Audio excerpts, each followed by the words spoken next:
Hello दोस्तों, स्वागत है आपका हमारी यूट्यूब चैनल एनसीईआरटी सर्किल में। दोस्तों, आज हम प्रतियोगिता परीक्षा की दृष्टि से एक बहुत ही महत्वपूर्ण पुस्तक, जिसे हम लूसेंट के नाम से जानते हैं, इस पर चर्चा करने जा रहे हैं। दोस्तों, इसमें हमें प्राचीन भारत के इतिहास के अंतर्गत ऋग्वैदिक काल पर चर्चा करनी है। ठीक है दोस्तों, तो शुरू करते हैं।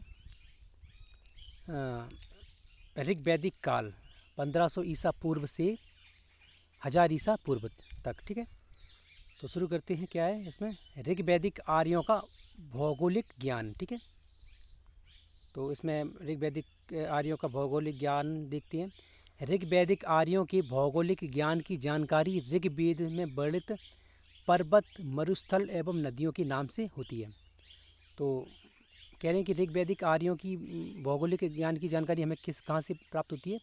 तो ऋग्वेद में वर्णित पर्वत, मरुस्थल एवं नदियों के नाम से। ठीक है, आगे देखिए।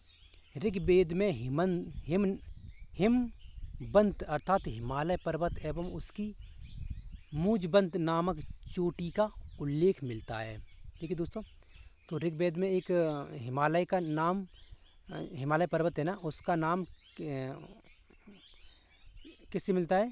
तो हिमालय पर्वत एवं उसकी मुजबंत नामक चोटी का उल्लेख मिलता है ऋग्वेद में। समझ रहे हो? ऋग्वेद में हिमालय पर्वत पर मुजबंत नाम की कोई चोटी होगी, उसका वर्णन मिलता है ऋग्वेद में। ठीक है, आगे देखिए। ऋग्वेद के नदी सूक्त में कुल 25 नदियों का उल्लेख मिलता है। तो देखिए, ऋग्वेद में जो नदी सूक्त है, एक कह सकते हैं एक अध्याय हो सकता है, या अध्यायी है शायद। ठीक है, देखना पड़ेगा। तो उसमें क्या है, 25 नदियों का उल्लेख मिलता है। 25 नदियाँ। अब सोचो, हमारे भारत में उस समय भी ये नदियाँ एग्जिस्ट करती थी, उस समय भी ये नदियाँ थीं। लगभग 25 नदियों की बात है ना। ठीक है, छोटी पूरी और भी होंगी नदियाँ, है ना, तो उनकी काउंटिंग नहीं की गई होगी शायद, या हो सकता है उनको भी गिन लिया गया हो। ठीक है, तो 25 नदियों की का उल्लेख मिलता है। ठीक है, ऋग्वेद में। कहाँ पर? तो ऋग्वेद में नदी सूक्त में। ठीक है, 25 नदियों का उल्लेख मिलता है। ठीक है, आप अच्छे से याद रखें। यदि भी संपूर्ण वैदिक साहित्य में 33 नदियों का उल्लेख है। अब देखिए, कह रहे हैं संपूर्ण वैदिक साहित्य में, जो वैदिक साहित्य है ना भारत का, उसमें तो 33 नदियों का उल्लेख मिलता है। तो 8 नदियाँ कहाँ गई? शायद ऋग्वेद में उनको काउंट नहीं किया गया हुआ है ना। आगे देखिए। ऋग्वेद में सिंधु नदी का उल्लेख सर्वाधिक बार मिलता है। देखिए, ये फैक्ट बन जाता है कभी कभी कि ऋग्वेद में सबसे ज़्यादा किस नदी का उल्लेख है, तो ये आ जाता है ऐसा क्वेश्चन। ठीक है, हालांकि आप समझें कि ये जो छोटी परीक्षाएं होती हैं, आजकल छोटी परीक्षाओं में भी बहुत डीपली क्वेश्चन आते हैं दोस्तों, है ना। जैसे एमपी पुलिस, यूपी पुलिस, जी, है ना, Delhi police, Rajasthan police, Haryana police, Punjab police, Maharashtra police, Bihar police, है ना, ये सभी स्टेटों की मैंने जो जो नाम लिए, इनमें ऐसी फैक्ट आ जाती हैं, है ना। आजकल कंपटीशन बहुत हैवी हो गया है दोस्तों, बहुत ही कठिन हो गया है। ठीक है, तो ये चीज़ें आपको याद करनी ही पड़ेंगी। सरस्वती नदी में आर्यों की सबसे पवित्र नदी थी। कह रहे हैं सरस्वती नदी, हाँ, सरस्वती नदी आर्यों की सबसे पवित्र नदी है। ठीक है, नदी थी उस समय। इसे नदी नदी तिमा कहा गया। इस सरस्वती नदी को क्या कहा गया? तो नदी तिमा। नदी तिमा मतलब एक नाम दे दिया गया होगा। ठीक है, आगे देखिए। ऋग्वेद में वर्णित अंतिम नदी गोमती है। तो ऋग्वेद में वर्णित अंतिम नदी कौन सी है? तो गोमती। गोमती नदी कहाँ पर है दोस्तों? तो आप इसको कमेंट में बताएं प्लीज़। ठीक है, आगे देखिए।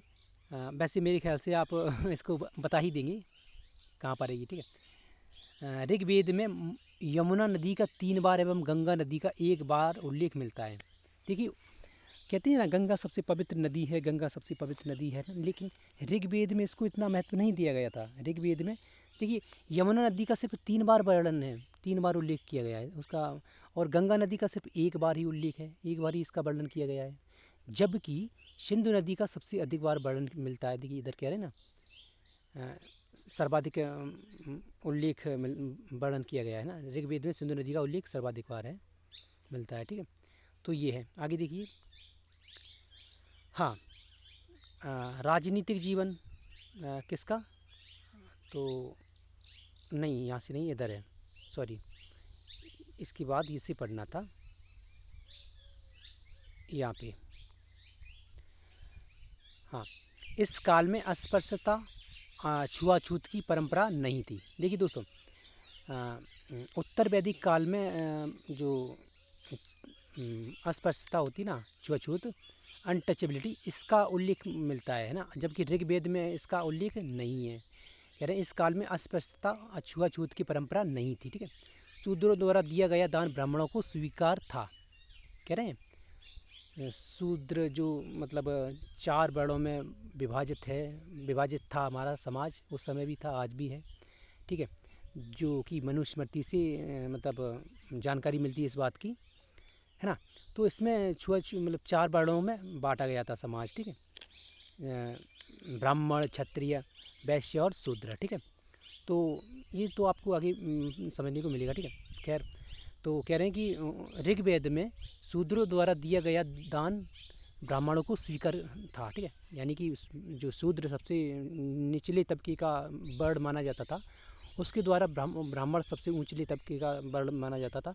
तो शूद्रों द्वारा जो दान दिया जाता था तो ब्राह्मण उसको अच्छे से मतलब ले लेते थे और उसको मतलब घर में यूज करते थे, खाते पीते होंगे। ठीक है, आगे देखिए, परिवार का स्वरूप पितृसत्तात्मक था। परिवार का मुखिया पिता या बड़ा भाई होता था। ठीक है, तो ऋग्वेद में क्या है कि जो परिवार था, फैमिली जैसे आज चलती है ना, सत्तात्मक थी। जैसे कि आज भी बहुत जगह मतलब परिवार का मुखिया कौन माना जाता है, आज भी वही परंपरा है एक तरह से देखी जाए। बीच में ये परंपरा टूटी थी, लेकिन फिर भी मतलब आज भी मान्य इसकी मान्यता है कि परिवार का मुखिया पिता ही होता है। ठीक है, और कह रहे हैं कि परिवार का मुखिया पितृसत्तात्मक था, और हाँ, परिवार का मुखिया पिता या बड़ा भाई होता था। ठीक है, तो जब पिता की डेथ हो जाती होगी या कुछ मतलब ऐसी मतलब पिता नहीं रहते होंगे या कहीं चले जाते होंगे या कुछ भी, ठीक है, तो परिवार का मुखिया कौन माना जाता था, तो बड़ा भाई। ठीक है, आगे देखिए, विवाह एवं स्त्रियों की दशा विवाह एवं स्त्रियों की दशा को देख लेते हैं। सामान्यतः एक विवाह की प्रथा थी उस समय ऋग्वेदिक काल में। क्या था, एक विवाह की प्रथा थी। ऐसा नहीं है कि मतलब अपनी जो स्त्रियां थी उनको छोड़ दिया जाए या उनको मतलब घर से निकाल दिया जाए, है ना, ऐसा कुछ नहीं था। तलाक जैसी कोई सुविधा नहीं थी लोगों के लिए, ये दुविधा थी, सुविधा नहीं। ठीक है, स्त्रियों के लिए तो दुविधा थी ना। ठीक है, तो एक विवाह की प्रथा थी, यद्यपि बहु विवाह का भी उल्लेख मिलता है। देखिए, अधिकतर लोग एक ही पत्नी से शादी करते थे, एक ही मतलब शादी करते थे, कहने का तात्पर्य है। और उल्लेख तो मिलता है बहु विवाह का भी। ठीक है, यहाँ पर कह रहे हैं बहु पत्नी का भी उल्लेख मिलता है, यानी कि एक एक व्यक्तियों की दो दो बीबियाँ, तीन तीन बीबियाँ, ऐसे चार चार बीबियाँ भी होती होंगी। ठीक है, लेकिन अधिकतर मतलब एक ही विवाह की जो परंपरा थी। ठीक है, आगे देखिए, इस काल में बाल विवाह की प्रथा नहीं थी। ऋग्वैदिक काल में बाल विवाह की प्रथा नहीं थी, यानी कि छोटी उम्र में शादी की कोई मतलब प्रथा नहीं थी उस समय। ठीक है, तो ये देख लिया आपने। आगे देखिए, युवा अवस्था में कन्या का विवाह होता था। देखिए कितना अच्छा मतलब सब कुछ था उसमें। युवा अवस्था यानी कि हो सकता है कि मतलब 16-17 साल की उम्र में लड़कियों का विवाह होता होगा, है ना, और लड़कों की उम्र होती होगी 17-18 या 19, ऐसा कुछ, है ना। तो ये है। आगे देखिए, इस काल में दहेज प्रथा भी विद्यमान थी, जिसे बहतू कहा जाता था। देखिए दहेज प्रथा तो दोस्तों एक बहुत बड़ा मतलब अपवाद है, कलंक है, और मैं इसको बहुत बुरा मानता हूँ, आप भी मानते होंगे शायद। ठीक है, तो ये भी प्रथा थी उस समय। ठीक है, अच्छाई भी थी, बुराई भी थी, तो ये हमेशा चलती रहती हैं, अच्छाइयाँ बुराइयाँ इतिहास में बहुत रही हैं, और इनका तालमेल काफ़ी लंबी समय से, है ना, रहा है। कह रहे हैं कि इस काल में दहेज प्रथा भी विद्यमान थी, जिसे बहतू कहा जाता था। अब देखिए इस शब्द को आप याद रख लें, वो कभी मतलब कंपटीशन हाई होता ही जा रहा है ना। अब पूछ लें कभी कि ऋग्वेद काल में दहेज प्रथा को क्या कहा जाता था, तो मतलब अन्य और नाम दे देंगे, है ना, और ये भी नाम रख देंगे। ठीक है, तो आपको पता है तो बता देंगे, नहीं बताया तो एक नंबर जाएगा, है ना। खैर, आगे देखिए, विधवा विवाह की मान्यता प्रथा विधवा विवाह की सामान्य प्रथा नहीं थी, लेकिन विशेष परिस्थितियों में विधवा नियोग प्रथा अपना सकती थी। देखिए यहाँ पर क्या था कि विधवा विवाह का विवाह की परंपरा नहीं थी, सामान्य प्रथा नहीं थी। ठीक है, कहने का तात्पर्य ये कि विधवाओं को दोबारा विवाह करने की परंपरा नहीं थी ऋग्वेदिक काल में। ठीक है, लेकिन कह रहे हैं कि विशेष परिस्थितियों में विधवा नियोग प्रथा अपना सकती थी। तो मतलब कुछ स्थितियों में विधवाओं को मतलब नियोग प्रथा एक थी, उससे मतलब शादी वगैरह कर लेती होंगी। ठीक है, आगे देखिए, अंतरजातीय विवाह होते थे। देखिए दोस्तों, उस समय अंतरजातीय यानी कि गैर समाज में विवाह हो जाते थे। ठीक है, देखिए ये दो प्रकार के थे, अंतरजातीय विवाह दो प्रकार की थी। कैसे?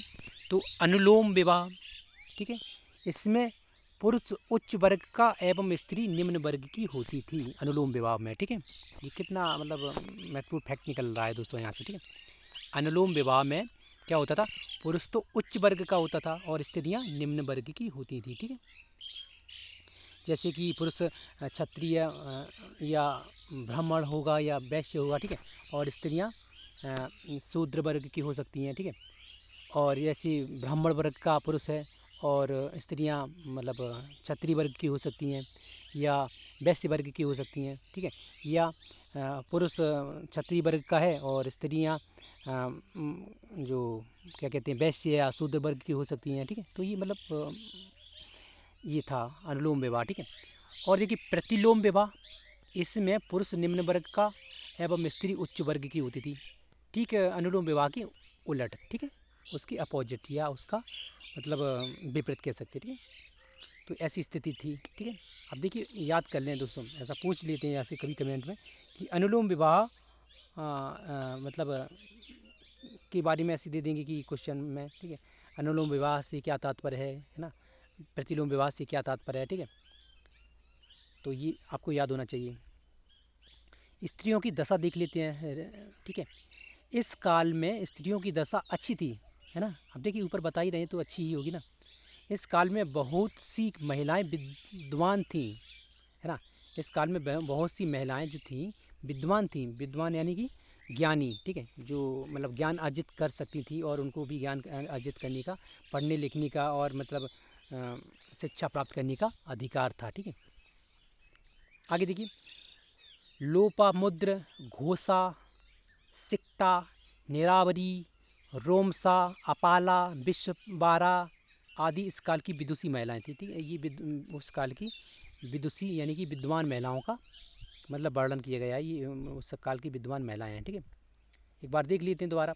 लोपा मुद्रा, घोषा, ऋक्, सिक्ता, निवावरी, रोमसा, अपाला, विश्व बारा आदि इस काल की विदुषी महिलाएं थी। ठीक है, तो आप देख लें।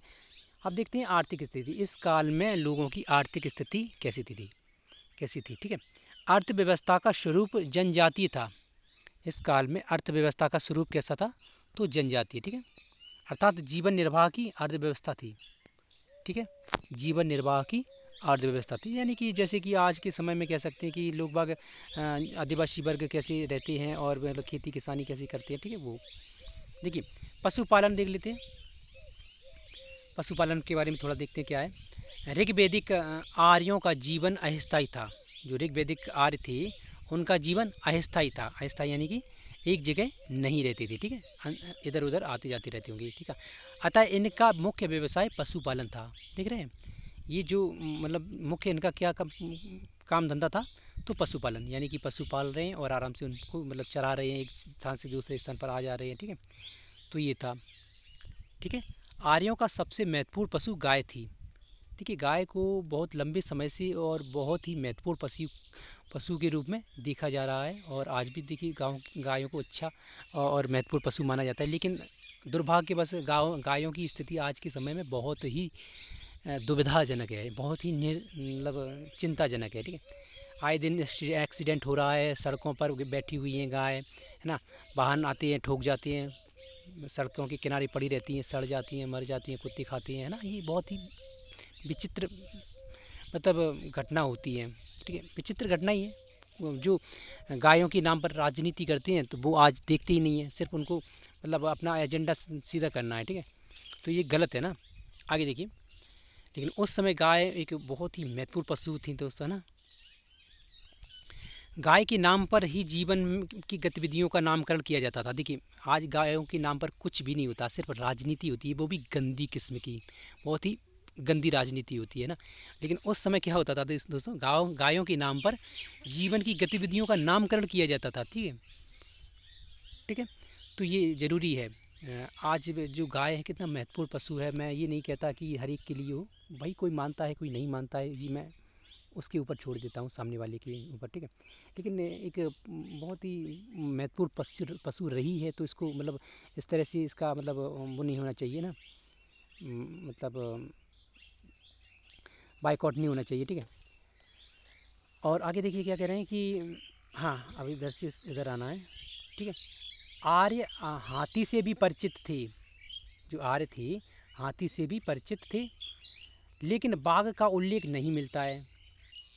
बाघ यानी कि जो टाइगर होता है ना, उसका उल्लेख नहीं मिलता है। ठीक है, आगे देखिए कृषि को देख लेते हैं। ऋग्वेद आर्यों का जीवन अस्थायी था, जैसा कि बताया, अतः कृषि का अधिक विकास नहीं हुआ था। ठीक है, अब कृषि का विकास इसलिए नहीं होता क्योंकि ऋग्वेद के काल में जो आर्य थे ये पशुपालक थे और इधर उधर आते जाते रहते थे, घूमते फिरते, तो इनका अस्थायी जीवन था।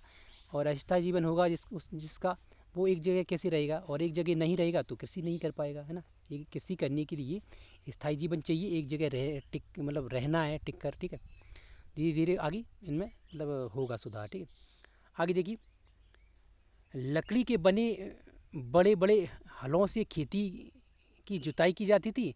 हल को लांगल कहा जाता था। देखिए लकड़ी के बड़े बड़े हलों से खेती की जुताई की जाती थी। ठीक है,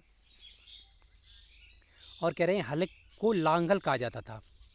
हल को, अब देखिए ऐसा भी क्वेश्चन बन जाता है कि ऋग्वेदिक काल में हल को क्या कहा जाता था, तो भाई आप कैसे बताएंगे, बताइए ज़रा, है ना। यदि आपको याद नहीं है तो, याद है तो आप पटाख से 1 नंबर ले लेंगे ना। आगे देखिए 6, 8 एवं 12 बैलों द्वारा हल को खींचे जाने का उल्लेख मिलता है ना। 6, 8 एवं 12 बैलों द्वारा हल को खींचने का उल्लेख मिलता है, तो स्वाभाविक है खेत बड़ी बड़ी होती होंगी, है ना, और इनका भी महत्व होता होगा। अब देखिए गायों का महत्व है तो बैलों का महत्व तो स्वाभाविक हो ही जाएगा ना। ठीक है, तो ये था। आगे देखिए ऋग्वैदिक आर्य आर्य केवल यव जौ से परिचित थे, जिसे धान्य भी कहते थे। तो ऋग्वैदिक कार्य में ऋग्वैदिक काल में क्या होता था कि आर्य लोग जो थे केवल यव यव यानी कि जौ को कहते हैं संस्कृत में। ठीक है, तो यव से परिचित थे, जैसे धान्य कहा जाता था। धान्य अब मतलब हिंदी में धान्य कहती हैं। ठीक है, या मतलब संस्कृत में किसी और भाषा में धान्य कहती हुई हो सकता है, संस्कृत में ही कहती हूँ। खैर, जैसे धान्य भी कहती थी। व्यापार देख लेते हैं ऋग्वैदिक काल में व्यापार को। तो पणि नामक समुदाय व्यापार कार्य में निपुण थे। ये जो पणि नामक समुदाय था ये क्या करता था, व्यापार में निपुण था, है ना, व्यापार में निपुण था, पणि नामक समुदाय। ठीक है दोस्तों, इसको नीचे स्नैपचैट चला है, इस पर आप ध्यान न दें क्योंकि मेरा डेटा खुला हुआ है और ये सब डेटा खुलने से ये आ रहा है। आप इस पर ध्यान न दें, आप इस पर पढ़ाई पर ध्यान दें। ठीक है, तो ये तो आती रहेंगी, डेटा खुला है इसलिए। पणि नामक समुदाय व्यापार कार्य में निपुण थे, आर्य पणि से घृणा करते थे। अब भाई देखिए घृणा छुआछूत जैसी परंपरा मतलब अछूत जैसी अनटचेबिलिटी तो थी नहीं, मतलब अछूत छुआछूत तो नहीं था, लेकिन आर्य लोग थे पणि से घृणा करते थे। क्यों पता नहीं, देखना पड़ेगा।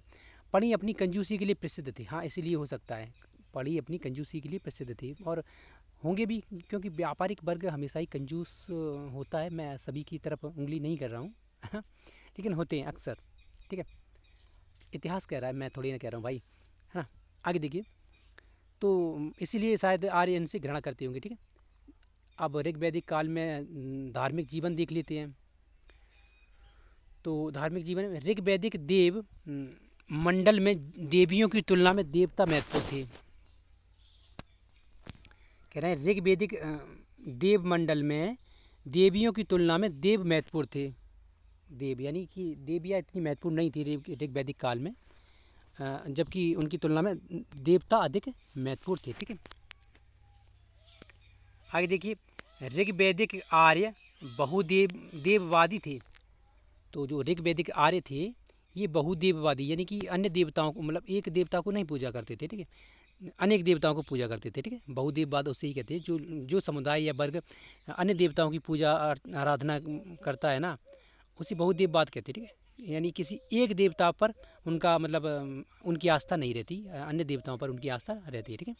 तो ये अंतिम चरण में एकेश्वरवाद की भावना दिखाई पड़ने लगी कि जब ऋग्वेदिक काल की अंतिम दौर था, अंतिम चरण था, उस समय एक ईश्वरवाद की भावना दिखाई पड़ने लगी, ठीक है।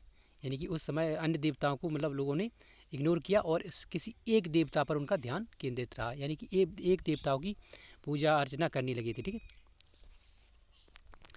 आगे देखिए, ऋग्वेद में कुल 33 देवी देवताओं का उल्लेख है।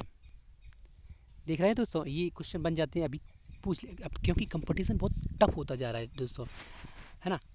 ऐसा ही लेवल का मतलब पुलिस में पूछ देते हैं ना, और बड़े बड़े एसएससी लेवल का भी पूछ देते हैं, ठीक है। तो आप ये नहीं कह सकते कि भाई ये क्वेश्चन नहीं आ सकता, है ना, ये कोई नहीं कह सकता, ठीक है, ठीक है।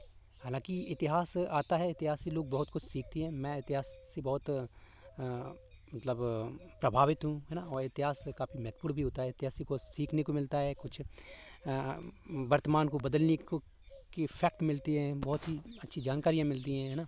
खैर, ऋग्वेद में कुल 33 देवी देवताओं का उल्लेख है, ठीक है, जिन्हें आकाशवासी, अंतरिक्षवासी एवं पृथ्वीवासी 3 श्रेणियों में विभक्त किया गया है। तो देखिए, ऋग्वेदिक काल में जो देवी देवताओं थे, 33 देवी देवताओं के नाम मिलते हैं, उल्लेख है, ठीक है। तो उनको 3 भागों में बांटा गया था। देखिए, आकाशवासी, अंतरिक्षवासी और पृथ्वीवासी, ठीक है। तो अंतरिक्ष यानी कि सबसे ऊपरी, है ना, आकाशवासी यानी कि मतलब उससे थोड़ी नीचे आसमान में, बादलों में, ठीक है। और पृथ्वीवासी यानी कि पृथ्वी पर, धरती पर, मानव के इर्द गिर्द, ठीक है। मानव के इर्द गिर्द यानी कि विभिन्न प्रकार की वस्तुओं में उनका मतलब निवास स्थल हो सकता है, ठीक है।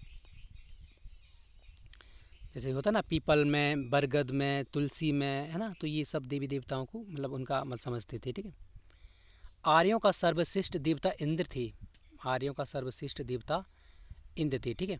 इंद्र को पुरंदर भी कहा गया है, इंद्र को क्या कहा गया है, पुरंदर, यानी कि मतलब एक पुरंदर शब्द है, इसको अभी देखेंगे आगे। तो जो मतलब आर्य, हाँ, आर्यों को पुरंदर कहा गया है, ठीक है। ये क्वेश्चन बन जाता है, पुरंदर किससे संबंधित है ना, या इंद्र को क्या कहा जाता है, ठीक है। तो ये बहुत से नाम दे देंगे और आपको फिर कन्फ्यूजन करेंगे, ठीक है, क्वेश्चनों में। ऋग्वेद में इंद्र की स्तुति में 250 सूक्त रचे गए हैं। तो देखिए, इंद्र काफ़ी महत्वपूर्ण देवता माने जाते हैं और सर्वश्रेष्ठ देवता कह सकते हैं, सर्वश्रेष्ठ देवता माने जाते हैं।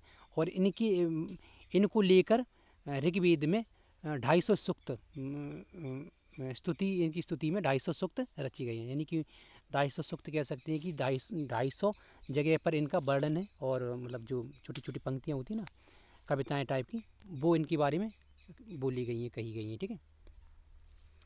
देखिए, अब आते हैं वरुण। वरुण सर्वाधिक आचरण वाले देवता थे। ऋग्वेद में वरुण सर्वाधिक आचरण वाले, यानी कि उनका अच्छा आचरण बताया जाता है, ठीक है।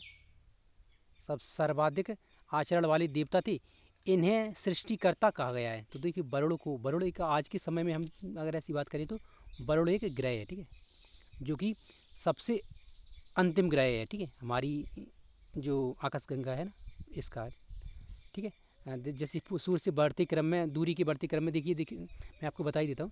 सूर्य से दूरी के बढ़ते क्रम में देखिए, सबसे सूर्य के बाद आता है सूर्य के बाद क्या, सूर्य जो है ना, उसके बाद आता है बुध, उसके बाद बुध शुक्र ग्रह आता है, फिर पृथ्वी आती है हमारी, फिर आता है मंगल, फिर बृहस्पति, फिर अरुण ग्रह या और उसके बाद वरुण, ठीक है। तो ये एक ग्रह है, ठीक है। तो कह रहे हैं कि हाँ, ये क्रम हो गया था, ठीक है। वरुण सर्वाधिक आचरण वाले देवता थे, इन्हें सृष्टिकर्ता कहा गया है, ठीक है। आगे देखिए, इंद्र ऋग्वेद में सूर्य की स्तुति 5 रूपों में की गई है। देखिए, ऋग्वेद में जो सूर्य की स्तुति है, ये 5 रूपों में कैसे की गई है, देखिए। तो सूर्य, सवित है, सवित, ठीक है, मित्र, पूषण और विष्णु, ठीक है। तो ये उनके नाम है, सूर्य के नाम दे दिए हैं, ठीक है, 5। आगे देखिए, यहाँ से शुरू करना है अब हमें। तो हाँ,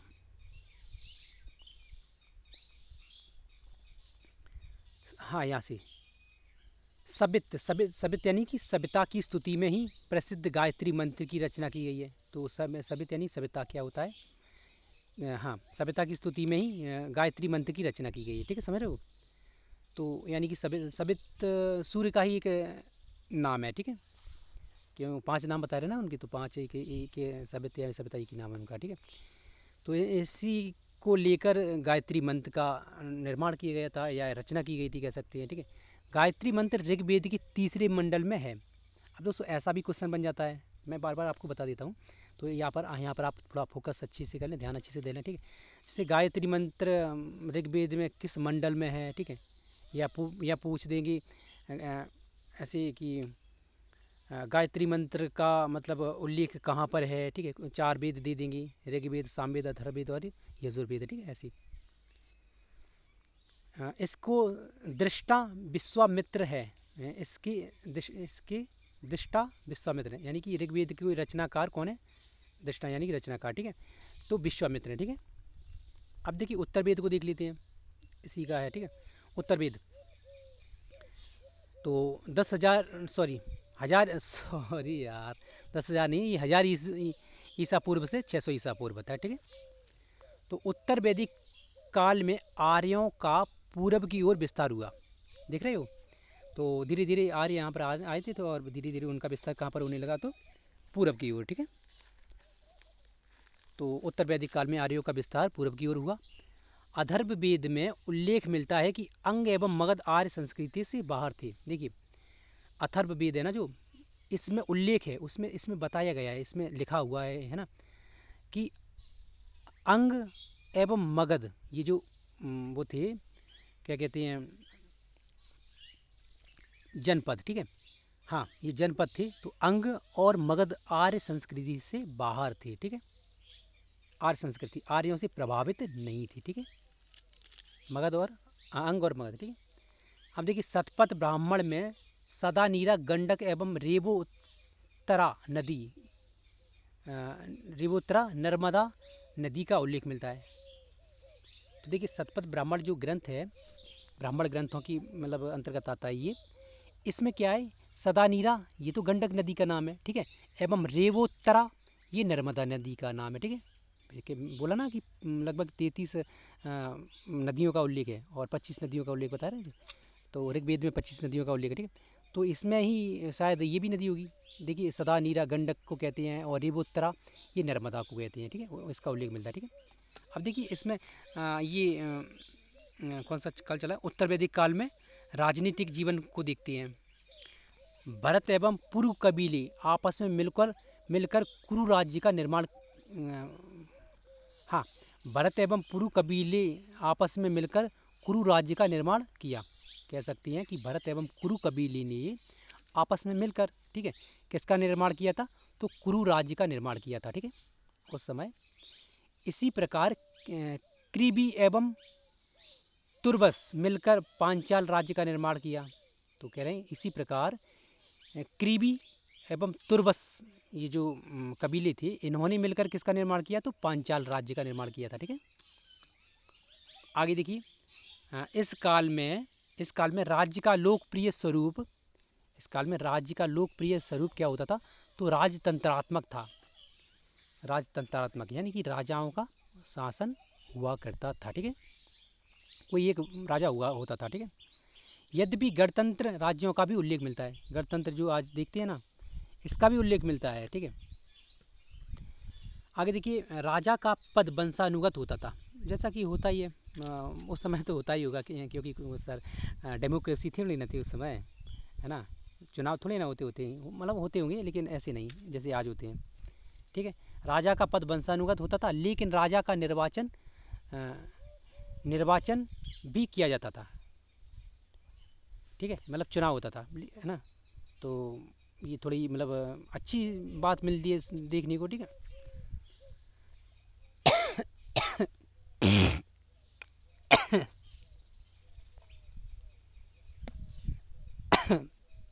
सॉरी दोस्तों, हाँ राजा का निर्वाचन होता था। अगली राजा की सहायता के लिए सभा एवं समिति नामक परिषदें होती थी। तो राजा के मदद के लिए, राजा की सहायता के लिए हाँ सभा और समिति नामक दो मतलब ये परिषदें होती थी, यानी कि कह सकते हैं कमेटी, ठीक है, होती थी, जो राजा को मतलब विभिन्न प्रकार की मतलब बातों को लेकर डिसीजन लेने में मदद करती थी और अनेक प्रकार की चीज़ों में मदद करती थी, ठीक है। आप सोच सकते हैं आज से जो मतलब प्रधानमंत्री होते हैं, इनको मदद करने के लिए जो समितियां होती हैं ना विभिन्न प्रकार की, इसी प्रकार आप समझ सकते हैं, ठीक है, इनसे तुलना आप कर सकते हैं, ठीक है।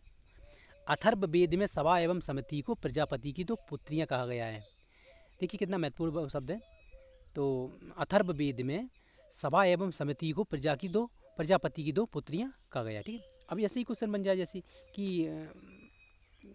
अथर्ववेद में सभा और समिति को क्या कहा गया है ना, तो ऐसे नाम दे देंगे। या प्रजापति की दो पुत्रियों का संबंध किससे है, कुछ शब्द जोड़ के दे देंगे आपको, है ना, तो ये जरूरी है आपको याद करना। सामाजिक जीवन देख लेते हैं, ठीक है। वर्ण व्यवस्था देखते हैं। वर्ण व्यवस्था की वास्तविक स्थापना उत्तर वैदिक काल में हुई। तो जब वर्ण व्यवस्था है, आप देखते हैं कि जो ब्राह्मण, क्षत्रिय, वैश्य, शूद्र, ये जो व्यवस्था है ना, वर्ण व्यवस्था, जाति व्यवस्था कह सकते हैं इसको, इसकी वास्तविक स्थापना उत्तर वैदिक काल में ही मानी जाती है, ठीक है। आगे देखिए, इस काल में ब्राह्मण, क्षत्रिय, वैश्य एवं शूद्र चारों वर्णों में अंतर स्पष्ट करने के लिए भेद परक वर्ण व्यवस्था स्थापित हुई। भेद परक वर्ण व्यवस्था क्या थी, तो इससे बताया जाता था कि ये जो ब्राह्मण, क्षत्रिय, वैश्य एवं शूद्र वर्ण हैं, ये चार, इनमें अंतर क्या क्या है, कैसे है, किस चीज़ को लेकर है, क्यों है ना, इसके बारे में मतलब जानकारी मिलती थी, ठीक है। आगे देखिए, इस काल में वर्ण व्यवस्था जटिल होने लगी थी। तो उत्तर वैदिक काल में क्या होने लगा था, वर्ण व्यवस्था जटिल होने लगी थी, यानी कि वर्ण व्यवस्था पर लोग अधिक ध्यान दे रहे थे, है ना, और जो ब्राह्मणों का वर्चस्व बढ़ने लगा था, शूद्रों की मतलब उपेक्षा की जाने लगी थी, उनको मतलब नीचा समझा जाने लगा था, है ना। धीरे धीरे उनको मतलब मंदिरों में प्रवेश है ना, ब्राह्मणों से स्पर्श है, ब्राह्मणों का स्पर्श है, जिस रास्ते से ब्राह्मण जा रहे हैं उस रास्ते से वो नहीं जा सकते, है ना। और उनके ब्राह्मण और जो अन्य दो वर्ण है ना ऊपरी, इनके संपर्क में नहीं आना, इनकी उपयोग करने वाली वस्तुओं को उपयोग न करना, तालाबों कुओं पर, है ना, न जाना, ठीक है। ये सुविधाएं, मतलब सुविधाएं नहीं कह सकते इनको, ये दुविधाएं उत्पन्न होने लगी थी, ठीक है। ये समस्याएं शूद्रों के सामने आ चुकी थी, ठीक है। इस काल में वर्ण व्यवस्था जटिल होने लगी थी। वैश्यों को अनस्य बलीकृत अर्थात कर देने वाला तथा शूद्रों को वैश्यों को अनस्य बलीकृत अर्थात कर देने वाला तथा शूद्रों को अनस्य प्रेस्य कहा गया, अर्थात दूसरों की सेवा करने वाला। तो दोस्तों ये संस्कृत शब्द हैं कुछ, इनको आप अच्छे से याद कर लें। अनस्य, हाँ इसको देख लेते हैं पहले। अनस्य बलीकृत, ठीक है, इसका जिसका अर्थ होता है कर देने वाला, ठीक है, अनस्य बलीकृत। आप एक दो बार और बोलेंगे आपको याद हो जाएगा। तो वैश्यों को अनस्य बलीकृत कहा गया, जिसका अर्थ होता है कर देने वाला। और शूद्रों को क्या कहा गया, तो अनस्य प्रेस्य, ठीक है, अर्थात दूसरों की सेवा करने वाला। अनस्य प्रेस्य अर्थात दूसरों की सेवा करने वाला, ठीक है। आप दोबारा याद कर लेंगे, अच्छे से याद कर लें, ठीक है। अनस्य प्रेस्य, ठीक है, अर्थात दूसरों की सेवा करने वाला शूद्रों को कहा गया, ठीक है। अस्पष्टता छुआछूत का उल्लेख नहीं मिलता है, शूद्रों को यज्ञ भी कर सकते थे। क्या बात है भाई चलो ठीक है, हाँ हो सकता है छुआछूत जैसी स्थिति अभी नहीं हुई हो, ठीक है, लेकिन ऊपर बता रहे हैं इसलिए क्या है, तो अस्पष्टता छुआछूत का उल्लेख नहीं मिलता है, शूद्रों को शूद्र यज्ञ भी कर सकते थे, ठीक है। तो हो सकता है मैंने यहाँ पे यहाँ तो ये सब बोल रहे हैं कि ये देखिए यहाँ पे तो उस कारण वर्ण व्यवस्था जटिल होने लगी थी, ठीक है।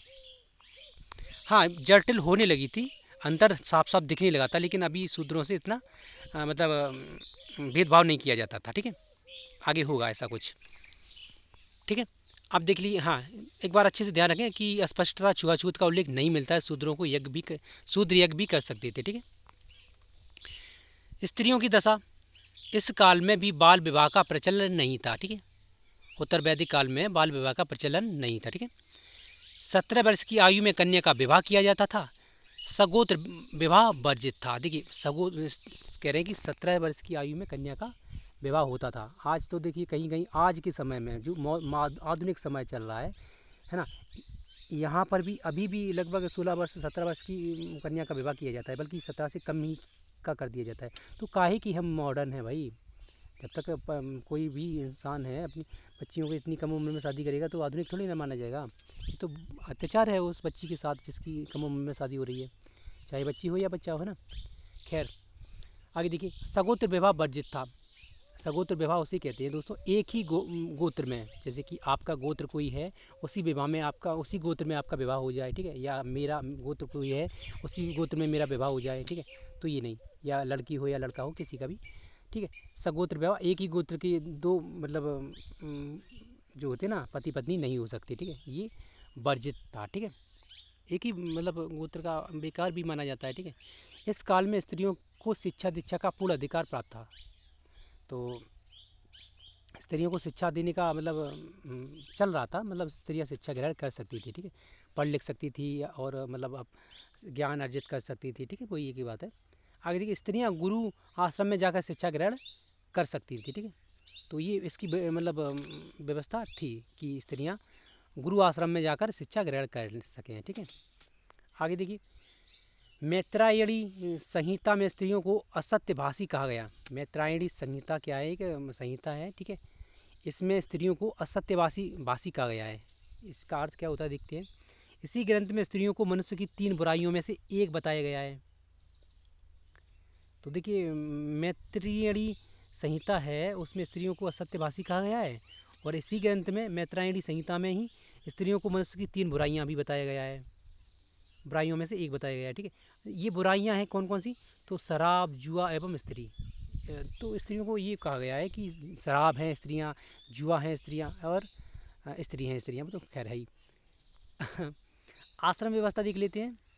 जीवन में क्रमबद्धता लाने के लिए तथा लौकिक एवं परालौकिक सुख की प्राप्ति एवं मनुष्य के सर्वांगीण विकास के लिए हिंदू व्यवस्थाकारों ने आश्रम व्यवस्था की स्थापना की।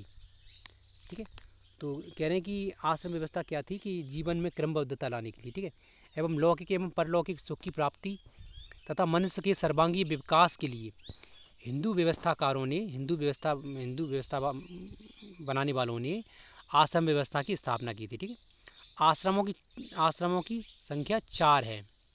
देखिए क्या है, चारों आश्रमों का एक साथ वर्णन सर्वप्रथम जवालोपनिषद में मिलता है। तो जो जवालोपनिषद है, इसमें चारों आश्रमों का वर्णन एक साथ मिलता है। ठीक है, और सर्वप्रथम मिलता है। ठीक है, तो अच्छे से देख लें, चारों आश्रमों का एक साथ वर्णन सर्वप्रथम जवालोपनिषद में मिलता है। ठीक है, देखिए 4 आश्रम कौन कौन से हैं, तो इसको देख लेते हैं अच्छे से।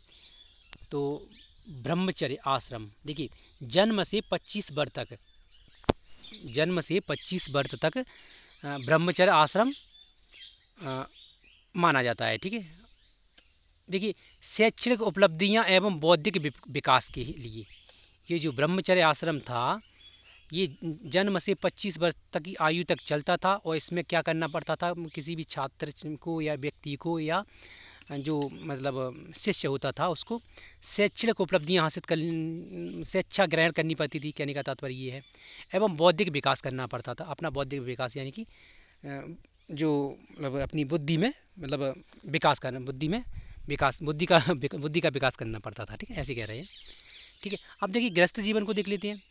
तो गृहस्थ जीवन में क्या होता था, तो ये थी 25 वर्ष से 50 वर्ष तक की आयु। ठीक है, गृहस्थ जीवन में 25 वर्ष से लेकर 50 वर्ष तक की आयु को जोड़ा जाता था। ठीक है, सामाजिक विकास हेतु धर्म अर्थ काम की प्राप्ति हेतु। ठीक है, तो इसमें क्या था, तो ये सामाजिक विकास तो करना ही है भाई, इंसान कब तक बौद्धिक विकास करता रहेगा अपना, है ना। तो धार्मिक सामाजिक कार्य में भी उसको मतलब इन्वॉल्व होना है, शामिल होना है। ठीक है, और सामाजिक विकास के लिए क्या धर्म भी करना है ना, और अर्थ अर्थ यानी कि मतलब धन संपदा इकट्ठी करनी है, मतलब धार्मिक कार्य करनी है। और अपनी आर्थिक स्थिति को सुधारना है, परिवार चलाना है, ठीक है। और काम यानी कि जो अपनी मतलब शादी विवाह करके मतलब बच्ची वगैरह उत्पन्न पैदा करना, ठीक है। और फिर उनका पालन पोषण करना, ठीक है। तो ये समझ रहे हैं ना आप भाई। आगे देखिए, वानप्रस्थ जीवन आश्रम देख लेते हैं। 50 वर्ष से 75 वर्ष तक, ठीक है। आज तक तो आजकल तो लोग 50-75 पर निपट ही जाते हैं, ठीक है। ठीक है, वानप्रस्थ जीवन में क्या होता था, 50 वर्ष से लेकर 75 वर्ष तक की आयु, ठीक है, लगभग 25 साल वानप्रस्थ जीवन में बिताना होता था, ठीक है। हाँ देखिए, आध्यात्मिक उत्कृष्ण हेतु, तो इसमें क्या होता था कि आध्यात्मिक यानी कि मतलब एक ईश्वर की प्राप्ति कह सकती हैं, ठीक है। ईश्वर की आत्मिक ईश्वर की मतलब आराधना, मतलब जो पूजा पाठ करते हैं ना, ईश्वर की ओर अपना मन लगा लेना, ठीक है। मतलब गृहस्थ जीवन से हट जाना, बच्चों को मतलब पालन पोषण करके बच्ची बड़ी हो जाएगी, फिर वो अपना देखें, ठीक है। और फिर अपना आध्यात्मिक की ओर जाकर उत्कृष्टता को प्राप्त करना, ठीक है। श्रेष्ठता को प्राप्त करना कह सकते हैं, ठीक है। ठीक है, वानप्रस्थ जीवन हो गया। अब देखिए, संन्यास आश्रम, ये 4 आश्रम है ना, संन्यास आश्रम। तो इसमें 75 वर्ष से 100 वर्ष तक की आयु को जोड़ा जाता था, ठीक है। इसमें मोक्ष प्राप्ति के लिए कार्य करना होता था। मोक्ष प्राप्ति यानी कि मतलब तब तक व्यक्ति शायद कोई भी हो मतलब उसकी मृत्यु हो ही जाती थी। आजकल भी लोग बाग इतनी चलती कहाँ है, जो हजारों लाखों में एकाध होती है जो 100 वर्ष की आयु पार कर पाए, है ना। तो संन्यास आश्रम में क्या होता था, 75 वर्ष से 100 वर्ष तक की आयु को जोड़ा जाता है, ठीक है। और इसमें क्या करना होता था, तो मोक्ष प्राप्ति के कार्य करने होते थे, ठीक है। अब भगवान की 25 साल तक जो भगवान की तपस्या करेगा, 50 साल से 75 साल तक, तो वही स्वाभाविक है, वही उसको मोक्ष प्राप्ति की मतलब बारे में सोचना पड़ेगा ना भाई, है ना। तो ये हो गया। आप दोस्तों ये मतलब ये आश्रमों की आप स्क्रीनशॉट लेकर इसको अच्छे से याद कर लें, ठीक है। तो ठीक है, आगे देखिए, आगे इधर है, ठीक है। कहाँ हैं भाई, हाँ, ये चारों आश्रमों में गृहस्थ आश्रम को सर्वश्रेष्ठ बताया गया है। तो जो चारों आश्रम थे, जो इनमें गृहस्थ आश्रम को सर्वश्रेष्ठ क्यों बताया गया है, तो बताया गया होगा उन्हें सही। मतलब यहाँ पे क्या है भाई, धर्म अर्थ काम मतलब में लोग मतलब रहते थे, व्यतीत करते थे अपना समय, ठीक है। और परिवार को पालना, बच्चों के साथ रहना, है ना, धार्मिक कार्य करना है, और जो मतलब धन संपदा कमाना है, ठीक है। और बच्चों का पालन पोषण करना, ये सब थे, इसीलिए इसको शायद सर्वश्रेष्ठ बताया गया होगा, ठीक है। ठीक है, संस्कार देख लेते हैं उस समय क्या संस्कार थे। तो मनुष्य के स्वरूप को सुसंस्कृत एवं परिष्कृत करने के लिए संस्कृतकारों की व्यवस्था की गई। तो मनुष्य के स्वरूप को सुसंस्कृत एवं परिष्कृत करने के लिए संस्कारों की व्यवस्था की गई थी, ठीक है। संस्कार भी जरूरी थे मनुष्य के स्वरूप को मतलब अच्छा करने के लिए, और उसके संस्कारों को मतलब बढ़ाने के लिए, ठीक है। आगे देखिए, संस्कारों का लोकप्रिय उद्देश्य अशुभ शक्तियों का निवारण करना तथा भौतिक समृद्धि प्राप्त करना था। तो संस्कारों का मतलब क्या था, संस्कारों का मतलब उपयोग क्या था, तो इसका उपयोग ये था संस्कारों का, कि संस्कारों का लोकप्रिय उद्देश्य, ठीक है, अशुभ शक्तियों का निवारण करना, जो अशुभ शक्तियाँ मानव पर प्रभाव करती हैं, जो कुछ भी होता होगा उसमें उनका निवारण करना, और भौतिक समृद्धि प्राप्त करना था, ठीक है। हिंदू धर्म में 16 संस्कार सर्वाधिक लोकप्रिय हैं। कह रहे हैं जो हिंदू धर्म है, आज भी 16 संस्कार देखे जाते हैं, ठीक है। लेकिन बशर्ते कोई पालन करे उसका कोई नहीं पालन करता भाई। जो बहुत ही आस्थावान लोग हैं आज के समय में भी वो करते हैं, कोई बात नहीं है, ठीक है। तो हिंदू धर्म में 16 संस्कार सर्वाधिक लोकप्रिय है। अब देखिए 16 संस्कारों को अच्छे से देखते हैं, ठीक है दोस्तों। 16 संस्कार, देखो, गर्भाधान, माँ के गर्भ में जीवन की स्थापना होती है सबकी होती है, हर इंसान की, ठीक है, चाहे कोई भी जीव जंतु हो, ठीक है। तो माँ के गर्भाधान, ठीक है, माँ के गर्भ में जीवन की स्थापना, ठीक है। पुंसवन, पुत्र प्राप्त हेतु, पुंसवन, ठीक है, पुत्र प्राप्त हेतु। मैं दो बार बोल रहा हूँ ताकि अच्छे से आपको याद हो। आप भी 2-4 बार बोलेंगे, याद हो जाएगा, कोई दिक्कत नहीं है। नहीं होता है फिर तो आप लिख लिख कर बार बार याद करेंगे, हो जाएगा। कोई ऐसी चीज़ नहीं है जो इंसान को याद ना हो पाए, ठीक है। सीमांतोन्नयन, ठीक है, सीमांतोन्नयन, ठीक है। ये शब्द थोड़ा अटपटा होते हैं, लेकिन आपको याद करना ही पड़ेगा, और कर लेंगे अच्छा ही रहेगा ना। अब देखिए इसमें क्या है, गर्भिणी स्त्री के सुख सांत्वना हेतु, तो जो कह रहे हैं गर्भिणी स्त्री के सुख सांत्वना हेतु, ठीक है, जो गर्भवती स्त्रियां होती थी उनकी उनको सुख मतलब दिलाने के लिए, जो उनको खुश रखने के लिए ये किया जाता था, ठीक है। अब देखिए जात कर्म शिशु के जन्म के समय, जो शिशु का जन्म होता था उसका उस समय ये जात कर्म किया जाता था, ठीक है। नामकरण, देखिए नामकरण, ठीक है, शिशु का नामकरण करना, ठीक है, नामकरण में शिशु का नामकरण किया जाता था, ठीक है। निष्क्रमण, ठीक है, घर से पहली बार बाहर निकलने पर, तो जो बच्चा बड़ा होने लगता था, धीरे धीरे होगा, 2-4 साल का होता हुआ, तो घर से बाहर जाता होगा, या उसके मम्मी पापा कोई भी ले जाते होंगे, रिश्तेदार, ठीक है, खिलाने के लिए ले जाते हैं ना आज भी ले जाते हैं, खैर, या किसी मतलब कार में वो शामिल होने के लिए जाता होगा, मुंडन वगैरह जो भी होते हो, नहीं मुंडन संस्कार अलग है, ठीक है। तो निष्क्रमण घर से बाहर पहली बार बाहर निकलने पर होता था, ठीक है। अन्न प्राशन, पहली बार अन्न ग्रहण करने पर, तो जो बच्चा होता था वो पहली बार अन्न ग्रहण करता था, उसको कहते हैं अन्न प्राशन, ठीक है, समझ रहे हो। ये ऐसे फैक्ट बनकर आ जाते हैं दोस्तों। अभी पूछ दिया जाए निष्क्रमण किससे संबंधित है, 16 संस्कारों में से किससे संबंधित है, और आप कंपटीशन दिनों दिन बढ़ रहा है भाई। आप यदि बड़ी तैयारी कर रहे हैं, ऐसे SI SSC वगैरह और स्टेट PCS UPSC जैसी बड़ी परीक्षाओं की तैयारी कर रहे हैं यदि, तो ये चीज़ें आपके लिए कोई मायने नहीं रखती, ये चीज़ें आपको ज़रूर पढ़ना ही होगा भाइयों, ठीक है। और फिर नॉलेज कभी बेकार नहीं जाता, ठीक है। हमें अपनी संस्कृति इतिहास से मतलब बहुत चीज़ें सीखने को मिलती हैं, बहुत सी चीज़ें हमारे लिए ज़रूरी है आज के दौर में भी, ठीक है। और ये आजकल तो कंपटीशन में हर चीज़ पूछी जाती है, ठीक है। इतिहास के बाद हम भूगोल पर आएंगी, ठीक है, और अन्य विषयों पर आएंगी, ठीक है, तो वो सब जरूरी है ना, संविधान इकोनॉमिक्स वगैरह है ना, और जो भी सोसाइटीज़ सामाजिक विज्ञान है, मतलब विज्ञान है, सब चीज़ें हम यहाँ पर सब इस चैनल पर आपको सब मिलेगा दोस्तों, ठीक है। तो शुरुआत इतिहास से ही करनी पड़ेगी ना, और मैंने इतिहास को अब उठाया है तो पूरा करने के ही मतलब बंद होना चाहता हूँ मैं, ठीक है। उसको पूरा कर दूँ, उसके बाद दूसरे विषय को ले लूँगा इसमें लूस एंड से, ठीक है। आगे देखिए चूड़ाकरण, ठीक है, मुंडन संस्कार, पहली बार सिर मुड़ाने पर, ठीक है। तो चूड़ाकरण किसे कहते हैं, मुंडन संस्कार को कहते हैं, ठीक है। पहली बार कोई बच्चा मुंडन कराता था, सिर मुड़ाता था, तो उसको, ठीक है। कर्ण भेदन, जब शिशु का कान छेदा जाता था, ठीक है, तो कर्ण भेदन कहा जाता है जब शिशु का पहली बार कान छेदा जाता था, ठीक है। देखिए विद्यारंभ, जब शिशु को अक्षर ज्ञान कराया जाता था, ठीक है, कराया जाता है, आज भी चल रहा है ना ये। तो विद्यारंभ जब शिशु को अक्षर ज्ञान कराया जाता है, ठीक है।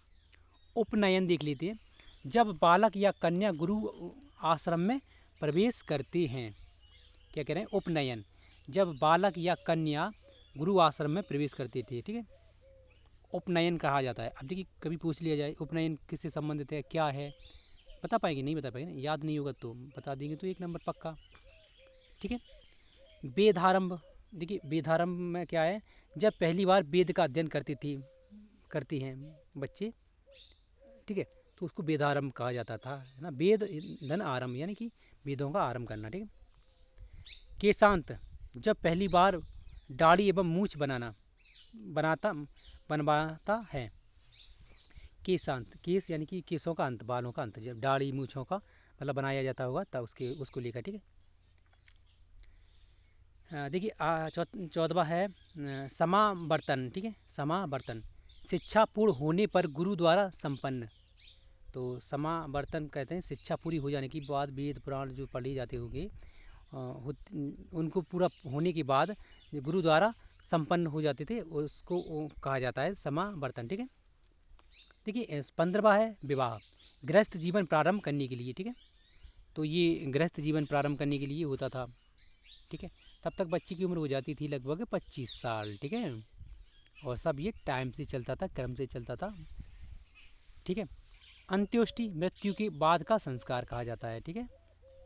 तो वेदों में आज भी है ये सब दोस्तों, वेद पुराण जो होते हैं ना उनमें आज भी है, लेकिन मानता कौन है भाई, पढ़ता कौन है, इतना कौन है टाइम है, किसको टाइम है भाई, किन को टाइम है भाई, कौन पढ़ता है, हालांकि ऐसा नहीं है, मैं ये नहीं कह रहा कि कोई पढ़ता नहीं है, लेकिन थोड़ा मतलब आजकल लोग मॉडर्न हो गए हैं, ठीक है। तो ये चीज़ में लोग बाग पढ़ते नहीं हैं। हालांकि मैं ये भी नहीं कहता ये ज़रूरी है, मैं ये भी नहीं कहता कि ये बेकार है, ठीक है। क्यों भाई, जिसके लिए ज़रूरी है उसके लिए ज़रूरी है, जिसके लिए बेकार है उसके लिए बेकार है, उसके लिए कोई ज़रूरी नहीं हो सकता, ठीक है। ठीक है, आगे देखिए, ये हो गया, ठीक है। आगे देख लेते हैं इसमें, इस काल में, उत्तर वैदिक काल में कृषि की व्यवस्था देख लेते हैं। कृषि, उत्तर वैदिक काल में कृषि की महत्ता बढ़ गई। देखिए, तैत्तिरीय उपनिषद में उल्लेख मिलता है कि अधिक अन्न पैदा करना यही हमारा संकल्प होना चाहिए, ठीक है। तो इसमें मतलब उल्लेख है किसमें, तो ये तैत्तिरीय उपनिषद में मतलब उल्लेख था कि अधिक अन्न पैदा करना ही हमारा संकल्प होना चाहिए, ठीक है। आगे देखिए, शतपथ ब्राह्मण में व्यवस्थित ढंग से कृषि करने का उल्लेख मिलता है। तो जो शतपथ ब्राह्मण था उसमें क्या है, व्यवस्थित ढंग से कृषि करने का उल्लेख मिलता है, ठीक है। तो मतलब आज के समय में जो कृषि की जा रही है लगभग इस तरह से मान सकते हैं, ठीक है। व्यवस्थित ढंग से कृषि करने का उल्लेख मिलता है कहाँ पर, तो शतपथ ब्राह्मण ग्रंथ में, ठीक है। काटक संहिता में उल्लेख मिलता है कि हल को खींचने के लिए 24 बैल लगाए जाते थे। तो काटक संहिता है ना, जो इसमें उल्लेख है, इसमें लिखा हुआ है कि जो हल यूज होते थे, उपयोग होते थे, उनमें 24 बैलों को लगाया जाता था हल को खींचने के लिए। सोचो मिट्टी कितनी मतलब उर्वरक की जाती होगी, है ना, अगर मतलब कितना श्रम करना पड़ता होगा, ठीक है। 24 बैल बहुत हो जाती है दोस्तों, इनको मतलब उसमें लगाया जाता होगा। तो इससे साबित होता है कि खेत बहुत बड़े होते होंगे, है ना। आगे देखिए, पशुपालन की व्यवस्था देख लेते हैं। अथर्ववेद में गोवध करने वाले को मृत्यु दंड का विधान किया गया है। तो जो अथर्ववेद था उसमें दोस्तों क्या था, यदि गौवध यानी कि गाय की हत्या करने वाले को मृत्यु दंड देने का वर्णन है, मतलब देने का प्रावधान था, ठीक है। आगे देखिए, शिल्प व्यवस्था देख लेते हैं, यानी कि कला व्यवस्था जो होती है ना, इसको देख लेते हैं। ऋग्वैदिक व्यवस्था तो प्रचलित रहे ऋग्वैदिक व्यवस्था तो प्रचलित रही, लेकिन अनेक नए नए व्यवसाय भी प्रचलित हुए थे, ठीक है। तो कह रहे हैं कि ऋग्वैदिक व्यवस्था तो प्रचलित रही थी और अन्य भी व्यवस्थाएं प्रचलित थी। कैसी, तो देखिए, श्याम अयस लोहे को क्या कहा जाता था, तो श्याम अयस यानी कि भगवान के नाम पर उसको मतलब नाम दे दिया जाता था। यदि किसी चीज़ के बारे में अधिक जानकारी नहीं होती थी, पूर्ण जानकारी नहीं होती थी, तो उसको भगवान से, ईश्वर से संबंधित मान लिया जाता था, ठीक है। तो लोहे को क्या कहा जाता था उत्तर वैदिक काल में, तो श्याम अयस, ठीक है। अयस तो वैसे ही अयस्क को कहते हैं, ठीक है, अयस को, ठीक है। और श्याम यानी कि कृष्ण को मतलब मानते हैं, ठीक है, कृष्ण से संबंधित है ये शब्द, ठीक है। तो इसको श्याम अयस, ठीक है, यानी कि काला, श्याम मतलब कृष्ण काले थे इसलिए कह सकते हैं, ठीक है। आगे देखिए, लोहित अयस तांबे को कहा जाता था, ठीक है। ये धातुओं के नाम है दोस्तों, आप याद करें इनको, ठीक है। लो अयस तामा, ठीक है। और अयस कांसी को कहा जाता था, ठीक है। जो अयस शब्द है ये कांसी को कहा जाता था, नीचे हलंत लगा हुआ है इसमें, ठीक है। अयस ऐसे बोलेंगे शब्द को थोड़ा खींच कर, ठीक है, अयस, ठीक है। कांसी को कहा जाता था, ठीक है। और हिरण्य किसको कहा जाता था, तो सोने को। अब देखिए, सोने को हिरण्य इसलिए कहा जाता होगा शायद, आप कल्पना कर सकती हैं कि सोने का रंग हिरन जैसा होता है, या हिरन पीले टाइप का होता है, सुनहरा, ठीक है, ठीक है, इसलिए कहा जाता होगा शायद हिरण्य। कल्पना कर ली होगी उन्होंने, ठीक है, क्या नाम दिया जाए, तो हिरन उस समय मतलब ज्ञात होंगे, इसलिए है ना, हिरन से परिचित होंगे लोग, ठीक है। रुपये, देखिए रुपये किसे कहा जाता था, तो चांदी को, ठीक है, चांदी को रुपये कहा जाता था, ठीक है। और देखिए, शीशा को कहा जाता था, ठीक है। शीशा आजकल जो शीशा धातु होती है ना, इसको शीश कहा जाता था, ठीक है। और त्रपु, दोस्तों त्रपु किसको कहा जाता था, तो त्रपु रांगा, जो रांगा होती है ना टांका लगाने के लिए जो धातु उपयोग में ली जाती है, इसको त्रपु रांगा को कहा जाता था, ठीक है। का उल्लेख मिलता है, ठीक है, एक ही बात है, उल्लेख मिलता है या कहा जाता होगा, ठीक है। तो दोस्तों ऐसे ये आपको याद करना ही होगा, ठीक है, क्योंकि ये शब्द अभी पूछ लिया जाए किसी प्रतियोगिता परीक्षा में। मैं बार बार कह रहा हूँ कि आजकल कंपटीशन बहुत हैवी होता जा रहा है ना, तो ये आपको याद करना ही चाहिए। वैसे जैसे पूछ लिया जाए कि ऋग्वेद उत्तर वैदिक काल में लोहे को क्या कहा जाता था, ये नाम दे दिए जाएंगे, बता पाएंगे? या ऐसे पूछ दें कि लोहित अयस्क किसे कहा जाता था उत्तर वैदिक काल में, तो आप बता पाएंगे? नहीं, तो याद होंगे तो बता देंगे। अब ऐसे पूछ दें, जैसे क्वेश्चन आते हैं ना, ऋग्वेदिक उत्तर वैदिक काल में हिरण्य का संबंध किससे है ना, तो ये भी जरूरी है आपको याद करना। अब देखिए व्यापार देख लेते हैं। इस काल में व्यापारियों को बड़िक कहा जाता था। बड़िक आज भी मतलब बड़िक यानी कि बड़िक शब्द बनिया, जो बनिया शब्द है ना, ये बड़िक से ही बना हुआ है, ठीक है दोस्तों, बनिया, ठीक है। और भी अन्य शब्दों से मतलब संबंधित है इसका मतलब संबंधित है ये सब, ठीक है। इस काल में उत्तर वैदिक काल में क्या कह रहे हैं, व्यापारियों को बड़िक कहा जाता था, ठीक है। व्यापारियों के अध्यक्ष को श्रेष्ठी कहा जाता था। तो जो व्यापारियों का अध्यक्ष होता था उसको क्या कहा जाता था, तो श्रेष्ठी, श्रेष्ठी, ठीक है, श्रेष्ठी। आगे देखिए, इस काल में ब्याज पर धन देने वाले को व्यवसाय भी प्रचलित थे। कह रहे हैं कि इस काल में ब्याज पर धन देने का व्यवसाय भी प्रचलित था, जिसे कुसीदी कहा जाता था। अब देखिए दोस्तों, ये आपको याद करना ही होगा ना, तो कहते हैं, अभी पूछ दें कि उत्तर वैदिक काल में व्यापारियों को क्या कहा जाता था, या उनके अध्यक्ष को क्या कहा जाता था, या श्रेष्ठी का संबंध किससे है, या कहते हैं कि ब्याज पर धन देने वाले को क्या कहा जाता था, तो ये जरूरी है ना। तो इस काल में ब्याज पर धन देने का व्यवसाय भी प्रचलित था, जिसे कुसीदी कहा जाता था, है ना। यजुर्वेद में 100 चंपुओं वाली नाव का उल्लेख मिलता है। देखिए दोस्तों, यजुर्वेद है ना, इसमें 100 चंपू यानी कि जो नाव को चलाने के लिए जो ऐसी छड़ें होती ना, उसमें कुछ ऐसा लगा होता है, हाथ सा होते हैं, हाथ जैसी बड़ी बड़ी होती है ना, तो 100 चंपुओं का उल्लेख मिलता है यजुर्वेद में, ठीक है। 100 चंपुओं वाली नाव का उल्लेख मिलता है, ठीक है। अब धार्मिक जीवन देख लेते हैं। उत्तर वैदिक काल में धार्मिक जीवन में महत्वपूर्ण परिवर्तन आया। उत्तर वैदिक काल में धार्मिक जीवन में महत्वपूर्ण परिवर्तन क्या आया, तो देखिए, एकेश्वरवाद की प्रवृत्ति मजबूत होने लगी थी, यानी कि एक ईश्वर पर मतलब विश्वास करने की प्रवृत्ति मजबूत होने लगी थी, यानी कि लोगों को मतलब अन्य भगवान मतलब अन्य भगवान, जो बहु ईश्वर वाली प्रथा होती है ना, ये बंद हो गई। हाँ, एकेश्वरवादी की प्रवृत्ति मजबूत होने लगी, ठीक है।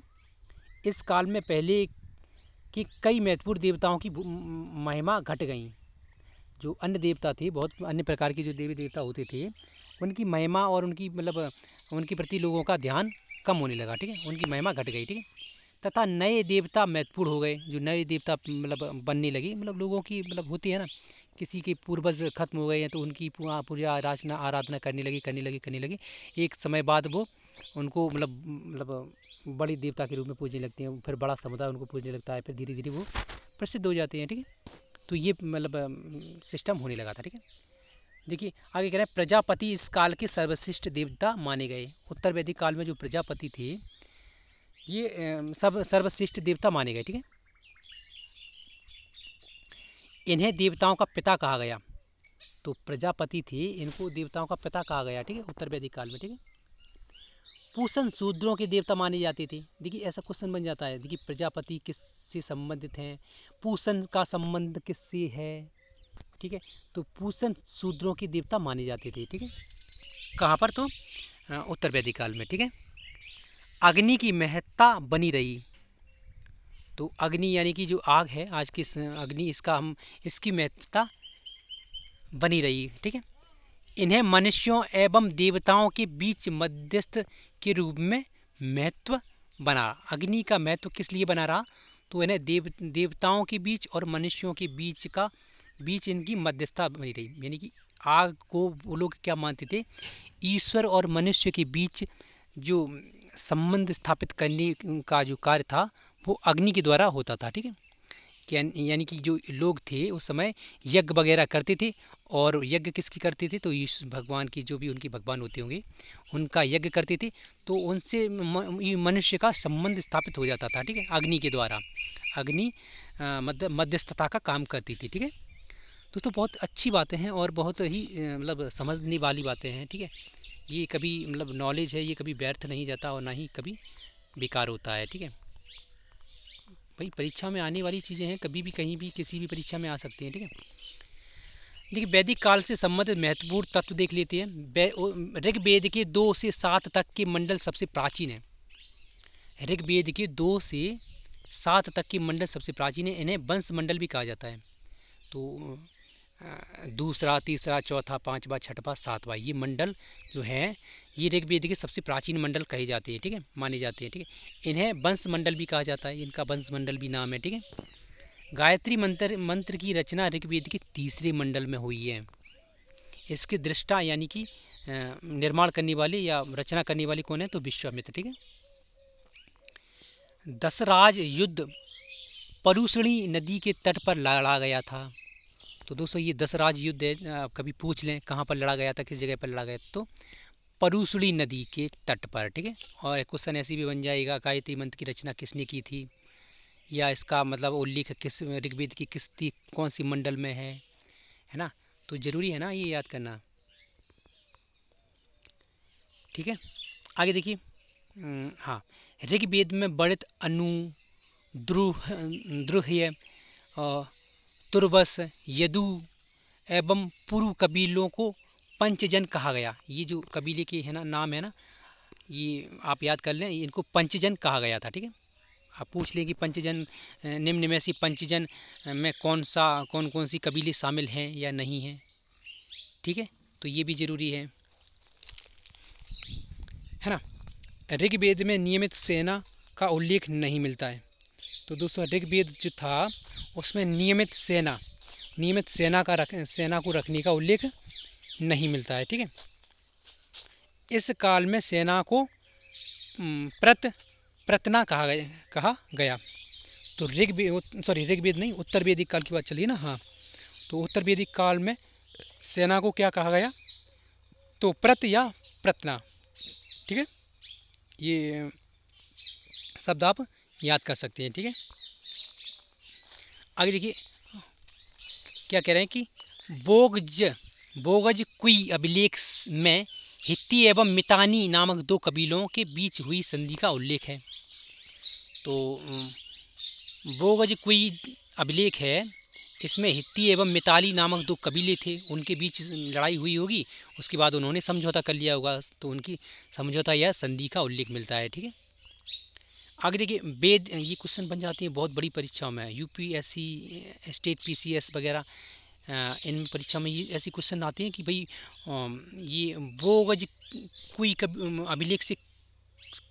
अभिलेख में क्या मिलता है, किसका उल्लेख है। ठीक है, बहुत ही सेंसिटिव और बहुत ही महत्वपूर्ण क्वेश्चन है दोस्तों, आप इनको सीरियसली ना लेकर चलें तो अच्छा रहेगा।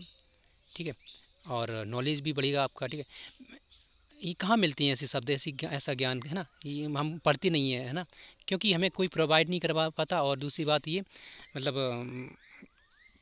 हमारा मन भी नहीं लगता इन चीज़ों को पढ़ने में। इसलिए मैंने सोचा कि भाई ऐसी वीडियो बनाई जाए जो हमारे भाई मित्रों को मतलब इंटरेस्ट हो जाए उनके लिए पढ़ने के लिए। ठीक है, आगे देखिए, और मन से पढ़ेंगे। ठीक है, मैं इसीलिए बार बार बोल कर इसको मतलब उल्लेख करा रहा हूँ, है ना।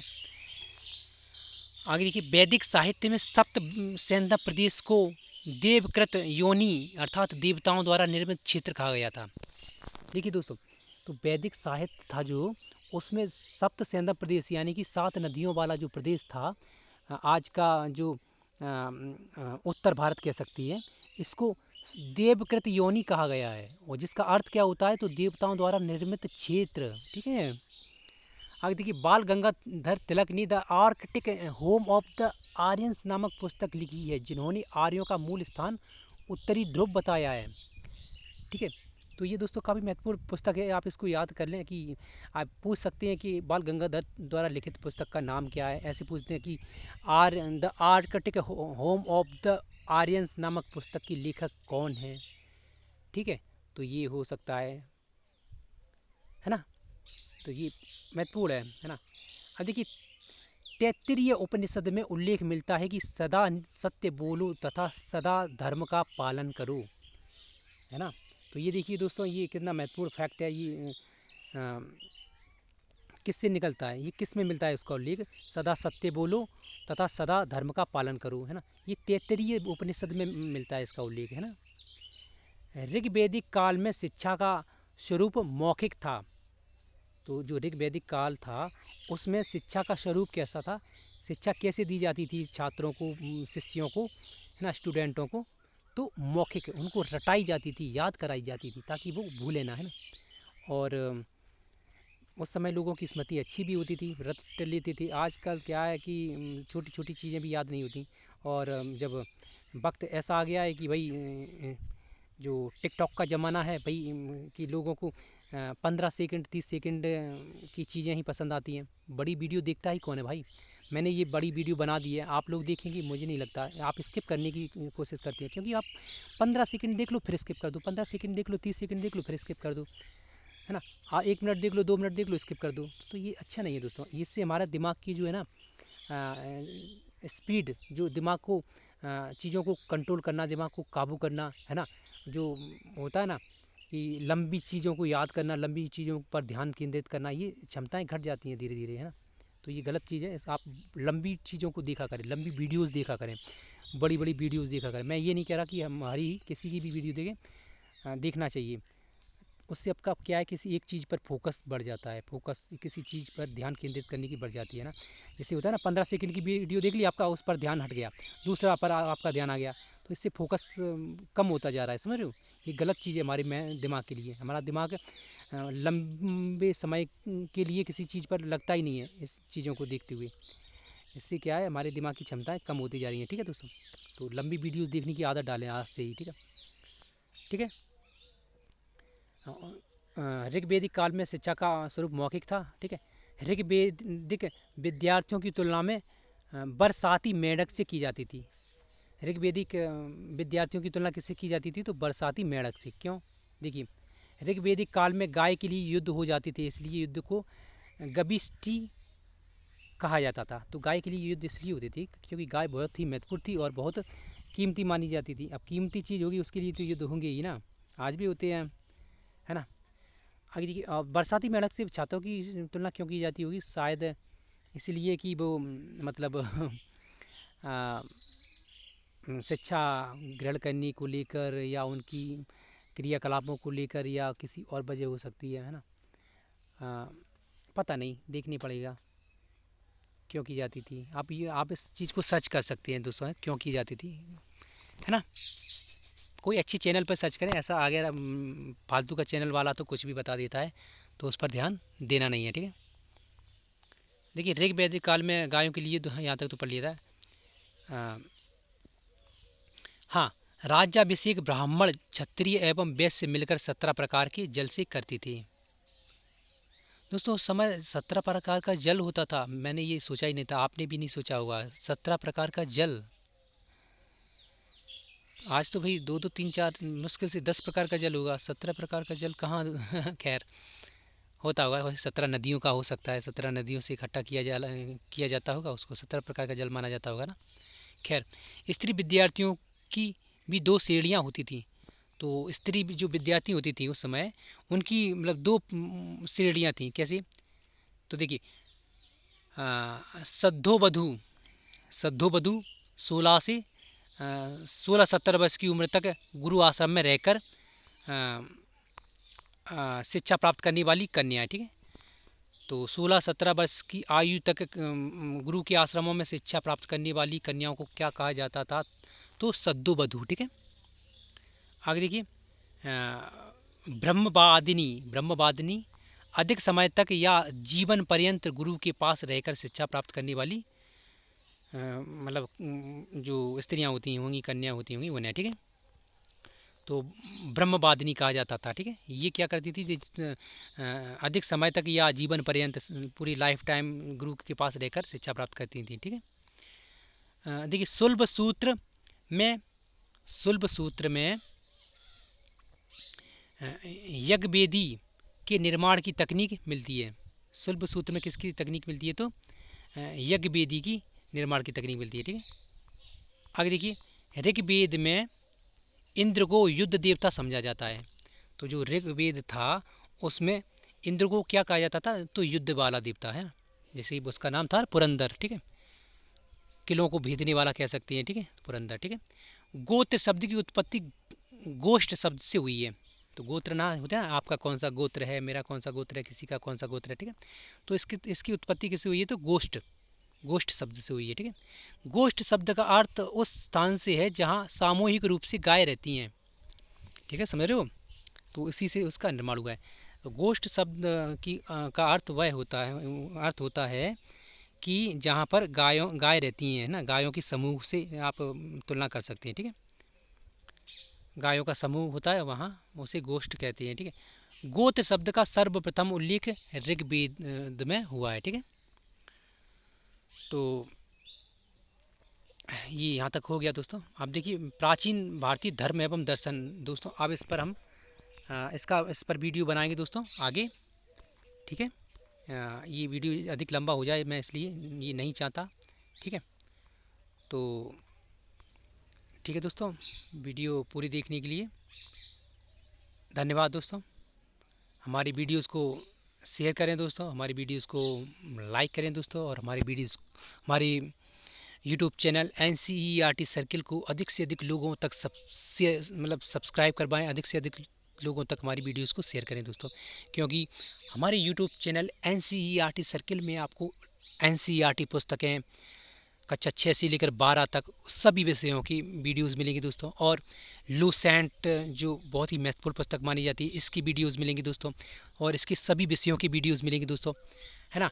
और जो विभिन्न प्रकार की जो ज्ञानवर्धक पुस्तकें होती हैं, जो स्टूडेंटों को पढ़ना ही चाहिए अपनी लाइफ में, है ना, उसकी वीडियोस मिलेंगी दोस्तों, है ना। जो बहुत ज्ञानवर्धक फैक्ट होती हैं जो स्टूडेंट की लाइफ में बहुत महत्वपूर्ण होते हैं, उसकी वीडियोस मिलेंगी दोस्तों, है ना। और महत्वपूर्ण जानकारियाँ मिलेंगी जो आए दिन स्टूडेंटों की लाइफ में भूमिका निभाती हैं, ठीक है। तो प्लीज़ दोस्तों हमारी वीडियोस को शेयर करें, सब्सक्राइब करें, लाइक करें, और थैंक यू दोस्तों वीडियो पूरा देखने के लिए, धन्यवाद।